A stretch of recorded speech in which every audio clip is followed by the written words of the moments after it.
Who would ever associate crime with those dear old homesteads? They always fill me with a certain horror. It's my belief, Watson, that the lowest and vilest alleys in London do not present a more dreadful record of sin than does the smiling and beautiful countryside. No man knew the hidden face of crime better than my friend Sherlock Holmes. My name is Dr. Watson, and it was my privilege to share the adventures of Sherlock Holmes. I will tell you about the case of the Copper Beeches. It began, as so often, with a letter. It made Holmes want to laugh at first, but soon he was to take it seriously. And you will see why in just a moment. Well, it looks as though I've touched bottom at last. This note I had this morning marks my 0 point, I fancy. Here, read it. Oh, thank you. Dear Mr. Holmes, I'm very anxious to consult you as to whether I should or should not accept a situation which has been offered to me as governess. I shall call at 10:30 tomorrow if I do not inconvenience you. Yours faithfully, Violet Hunter. And you know the young lady? Not I. Well, the note was written yesterday, and it's 10:30 now. Yes, and I have no doubt that is her ring. Yes, well, let us hope so. But our doubts will very soon be resolved, for here, unless I'm much mistaken, is the person in question. Oh. You will excuse my troubling you, I hope, Mr. Holmes. I shall be happy to do anything I can to serve you, Miss Hunter. Pray take a seat. Thank you. Oh, this is my friend and colleague, Dr. Watson. How do you do? How do you do, Dr. Watson? Well, Mr. Holmes, I think I should explain that I have had a very strange experience. And as I have no parents or relatives of any sort from whom I could ask advice, I thought that perhaps you would be kind enough to tell me what I should do. A strange experience? I have been a governess for 5 years, but my employer recently took an appointment abroad, and I found myself without a situation. I advertised and I answered advertisements, but I had no success. Then the little money I'd saved began to run short. I was at my wit's end what to do. There is a well-known agency for governesses in the West End called Westways, and I used to call there about once a week. The manager, Miss Stoper, sits in her own little office, and the ladies who are seeking employment wait in an anteroom. They're shown in one by one, and Miss Stoper consults her ledgers and sees whether she has anything to suit them. Well, when I called last week, I was shown into the office as usual, but I found that Miss Stoper was not alone. Ah, this one will do. I could not ask for anything better, Miss Stoper. Capital, capital. Sit down, Miss Hunter, please. This is Mr. Rucastle. Thank you. You are looking for a situation, miss? Yes, sir. As governess? Yes, sir. And what salary, do you ask? In my last place, with Colonel Spence Munro, I had £4 a month. Oh, come. Sweating, rank sweating. How could anyone offer so pitiful a sum to a lady with such attractions and accomplishments? Oh, my accomplishments, sir, may be less than you imagine. A little French, a little German, music and drawing. Now, this is all quite beside the question. The point is, have you the bearing and deportment of a lady? There it is, in a nutshell. If you have not, you are not fitted for the rearing of a child who may someday play a considerable part in the history of the country. But if you have, well, then how could any gentleman ask you to condescend to accept anything under 3 figures? Your salary with me, madam, would commence at £100 a year. Oh. It is also my custom to advance to my young ladies half their salary beforehand, so that they may meet any little expenses of their journey and their wardrobe. May I ask where you live, sir? Hampshire, charming rural place, the Copper Beeches, 5 miles on the far side of Winchester. It's the dearest old country house. And my duties, sir? One child, one dear little romper, just 6 years old. My sole duties, then, are to take charge of a single child? No. Not the soul, my dear young lady. Your duty would be, as I'm sure your good sense would suggest, to obey any little commands, provided always that they were such as a lady might with propriety obey, and which I or my wife might give. Your wife? I should be happy to make myself useful, of course. Quite so. We are faddy people, you know. Faddy, but kind-hearted.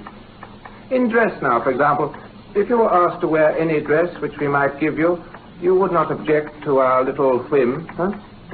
Why, no, sir. Or to sit here, or sit there. That would not be offensive to you. No. Or to cut your long hair quite short before you came to us. My hair? Oh, no, sir. Oh, not my hair. Oh, I'm afraid that is quite impossible. Well, I'm afraid it's quite essential. It is a little fancy of my wife's. And ladies' fancies, you know, madam, ladies' fancies must be consulted. And so you wouldn't cut your hair? No, sir. I really could not. Very well. In that case, Miss Stoper, I had best inspect a few more of your young ladies. Very well, Mr. Rucastle. Miss Hunter, do you desire your name to be kept upon our books? Oh, if you please. Well, really, it seems rather useless since you refuse the most excellent offers in this fashion. You can hardly expect us to exert ourselves to find another opening for you. Good day, Miss Hunter. Next, come along now. Well, Mr. Holmes, when I got back to my lodgings and found little enough in the cupboard and 2 or 3 bills on the table, I began to ask myself whether I had not done a foolish thing. After all, if these people had strange fads, they were at least ready to pay for their eccentricity. Very few governesses in England are getting 100 a year. Besides, what use was my hair to me?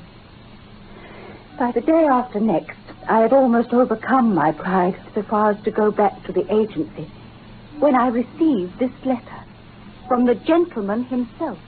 Miss Stoper has kindly given me your address, and I write from the Copper Beeches to ask you whether you have reconsidered your decision. And my wife has been much attracted by my description of you, and is very anxious that you should come. We are willing to give £120 a year, so as to recompense for any little inconvenience which our fads may cause you. They are not very exacting, after all, and your duties to the child are very light. As regards your hair, it is no doubt a pity, but I am afraid that I must remain firm upon this point.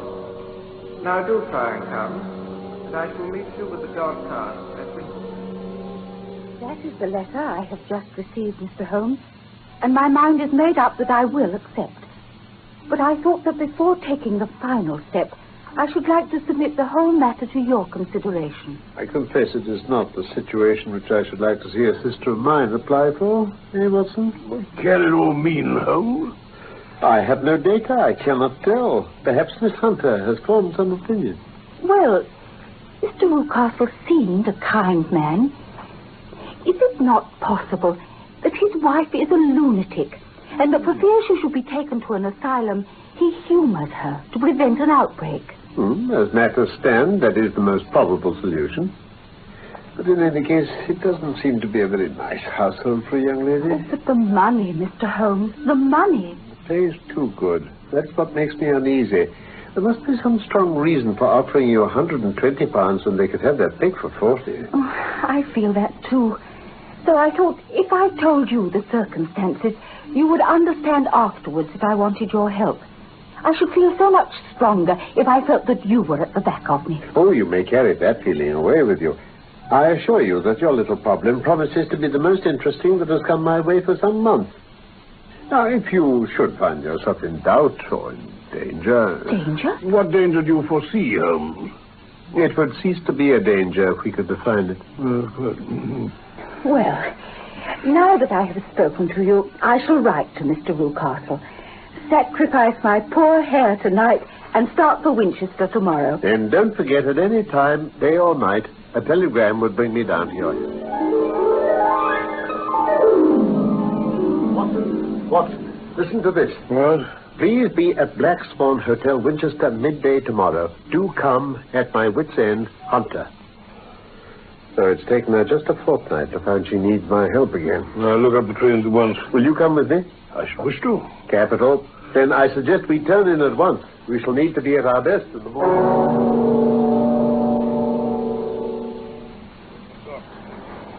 How much further to go? Good. Good heavens. Who would ever associate crime with those dear old homesteads? They always fill me with a certain horror. It's my belief, Watson, founded upon experience, I may add, that the lowest and vilest alleys in London do not present a more dreadful record of sin than does the smiling and beautiful countryside. Horrifying. Yes, but the reason is very obvious. The pressure of public opinion can do in the town what the law cannot accomplish. There is no alley so vile that the scream of a tortured child doesn't beget some sympathy and indignation among the neighbors, and one word of complaint can set the whole machinery of justice going. Yes, quite true. But look at these lonely houses, each in its own field. They're filled for the most part with poor, ignorant folk who know little of the law. Think of the deeds of hellish cruelty, the hidden wickedness which may go on year in, year out in such places, and none the wiser. Had this lady who appeals to us for help gone to live in Winchester, I should never have had a fear for her. No, it's the 5 miles of country between that makes the difference. Still, if she can come into Winchester to meet us, she has her freedom. Where so? Can be the matter. Do you suggest no explanation? I have devised 7 separate explanations. Each of them would cover the facts as far as we know them. But which of them is correct can only be determined by the fresh information that we shall no doubt find waiting for us at the Black Swan. Ah, there's the tower of the cathedral.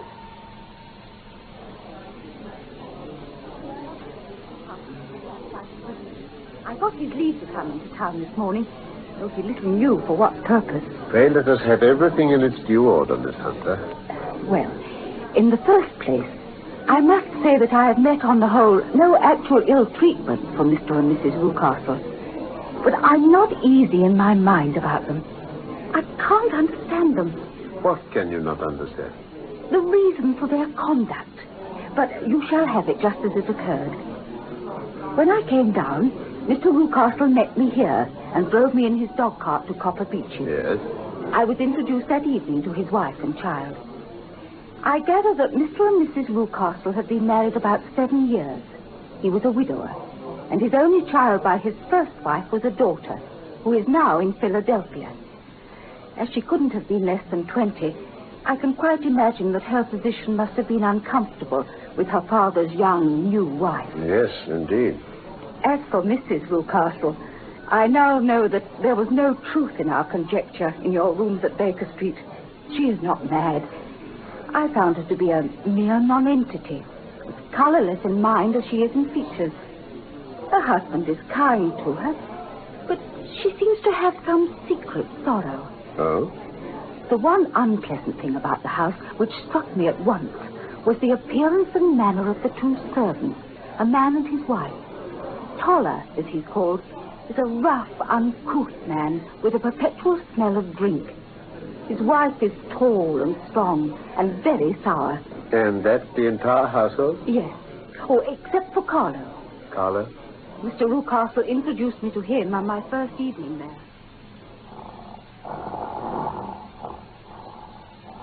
Don't be frightened. He's well tied up. It's only Carlo, my mastiff. I call him mine, but really old Toller is the only one who can do anything with him. We feed him once a day, and not too much then, so he's always keen as mustard. Toller lets him loose every night, and heaven help the trespasser he lays his fangs into. Oh, and for goodness sake, Miss Hunter, don't you ever on any pretext set your foot over the threshold at night. It is as much as your life is worth if you do.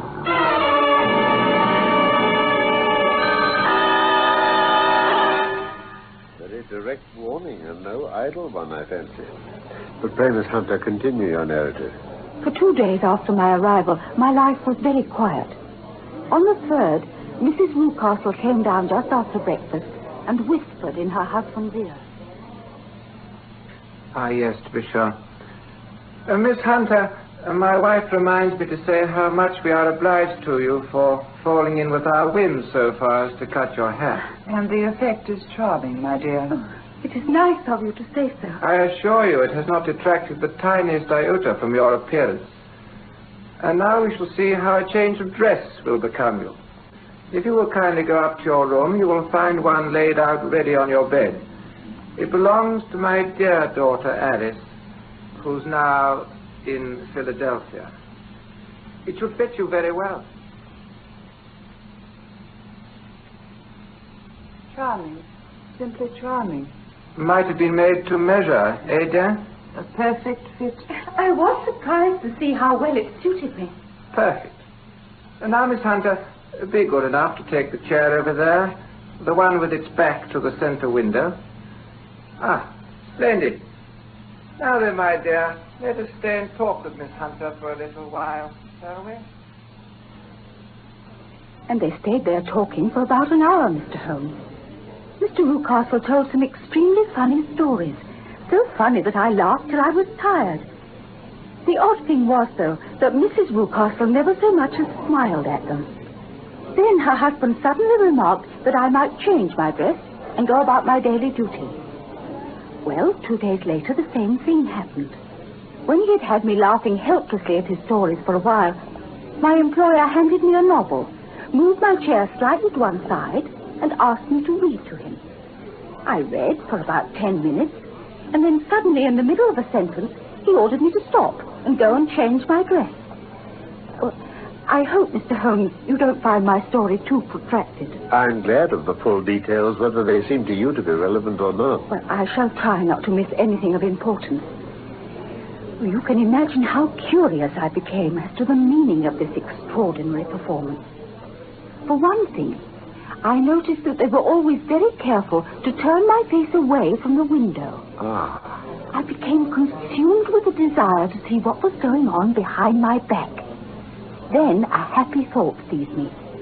My hand mirror had been broken, and I concealed a small piece of the glass in my handkerchief. Good. On the next occasion, in the midst of the laughter, I put my handkerchief up to my eyes and was able, with a little management, to see all that there was behind me. And what was that? There was a man standing outside in the Southampton Road. He was small, and he had a beard. There were several others, but this one appeared to be looking earnestly in my direction. However, when I lowered my handkerchief, I found Mrs. Rucastle's eyes also fixed on me. She said nothing, but I'm convinced that she knew I had a mirror in my hand. She rose at once. Jethro, my dear, there's an impertinent fellow out on the road who's staring up at Miss Hunter. Really? A friend of Miss Hunter's, no doubt. I know no one in these parts, sir. Oh, dear me. How very impertinent, then. Kindly turn round and wave him away. Like this. Oh, surely it would be better to take no notice. No, we should have him loitering here always. Exactly. Kindly turn round, Miss Hunter, and motion him to go away. Very well. Is that all you have to tell us, Miss Hunter? Almost all, Mr. Holmes. I had noticed that one wing of the Copper Beeches appeared to be quite uninhabited. Oh? When I saw Toller come from there yesterday and forget to take the key out of the partition door, I slipped in quickly enough. I found a little passage with 3 doors in a line. 2 of them were open. The center one was closed and sealed with an iron bar and padlock. My nerves failed me suddenly. I turned and ran straight into the arms of Mr. Rucastle. So it was you, then? Oh, I'm so frightened. And what has frightened you, my dear young lady? It's so dreadfully still in there. It's so lonely and eerie. Only that? Why? What do you mean? Why do you imagine I locked the door to this wing? Why, I'm sure I don't know, sir. It's to keep out people who have no business here. Do you see now? Oh, well, I'm sure if I had known, Well, then, you know now. And if you ever put your foot over that threshold again, I'll throw you to the mastiff. Remember that, miss. After that, I suppose I could have fled the house. But I must confess my curiosity remained as strong as my fears. By the time I had sent you a wire, Mr. Holmes, I felt much easier. I had no difficulty getting leave to come here this morning, but I must get back by 3. Mr. and Mrs. Rucastle are going on a visit early this evening, and I have to look after the child. That is well. What about Toller and his wife? I heard his wife telling Mrs. Rucastle that he's drunk himself into incapability. She can do nothing with him. Capital. Now, is there a cellar with a good strong lock? Yes, the wine cellar. Do you think you could perform one more feat? I will try. Dr. Watson and I will be at the Copper Beeches by 7 o'clock. The Rucastles will be out by then? Yes. Yes, and Toller should still be incapable. Now, there only remains Mrs. Toller. If you could send her into the cellar on some errand and then turn the key on her, you would facilitate matters immensely. I will do it. Excellent. Watson? Yes, sir? I trust you have your revolver. Of course I have. There's only one feasible explanation for this business, and it's clear that we're dealing with a very cunning man. Very well then, Miss Hunter. We shall meet you at the Copper Beeches at 7 o'clock.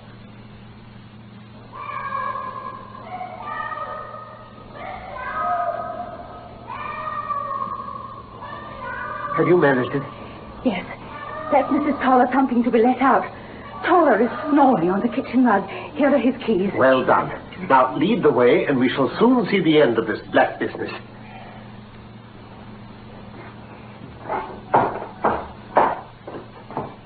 This is the locked room. Now, one of these keys must fit the lock. No sound from inside. I trust we're not too late. This is the one. There's no one here. Rucastle has guessed Miss Hunter's intentions and carried his victim off. Yes, but how? Through that skylight. We shall soon find out how he managed it. Yes. Yes, I can just see the end of a ladder against the eaves. But why should he need I tell you, he's a clever and dangerous man. Holmes, someone's coming. Watson, have your pistol ready.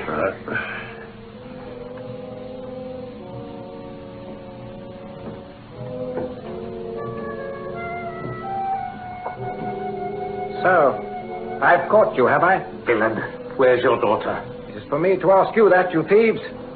Spies and thieves. Thieves? But you're in my power. I'll serve you.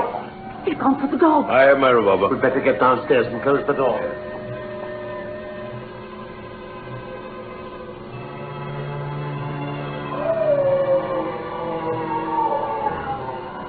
Great heaven, it's got him. Quickly, Watson. Go in and finish that brute. I tell you what. Shoot me, Watson.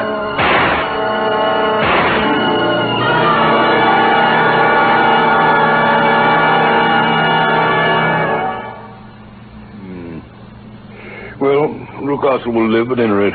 Then let us hear what Mrs. Toller has to tell us. It's clear to me that she knows more about this matter than anyone else. I've done so before now if I'd have got out of that cellar. Oh, miss, it's a pity that I didn't know what you was planning. I'd have told you you were wasting your time. But how could I know? Pray, Mrs. Toller, let us hear it. There are several points on which I must confess I'm still in the dark. Well, she was never happy at home, wasn't Miss Alice, after he married again. You refer to Rucastle's daughter? Yes, sir. She wasn't happy.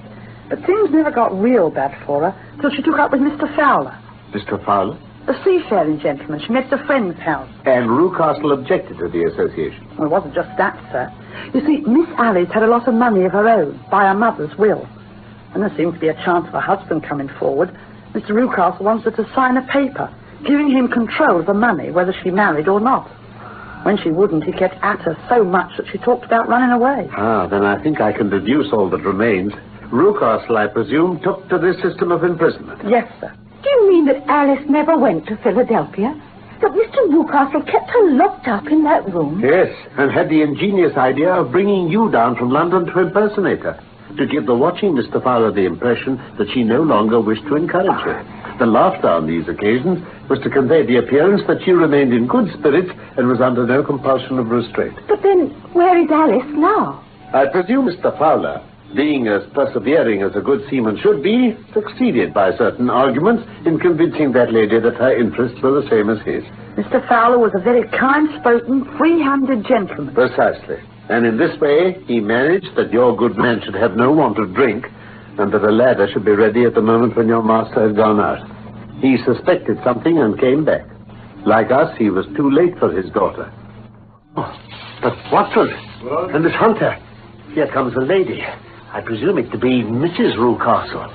Our locus standi now is rather a questionable one. I think we'd better make our way back to Winchester and say goodbye to the Copper Beeches forever.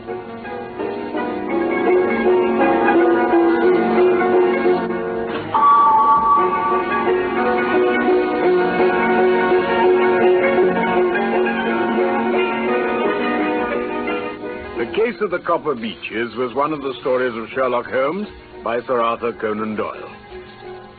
My name is Norman Shelley. My friend Carlton Hobbs played Sherlock Holmes, and I was Dr. Watson. The script for this BBC production from London was by Michael Hardwick. I look forward to the pleasure of your company again, soon, for more of the adventures of Sherlock Holmes.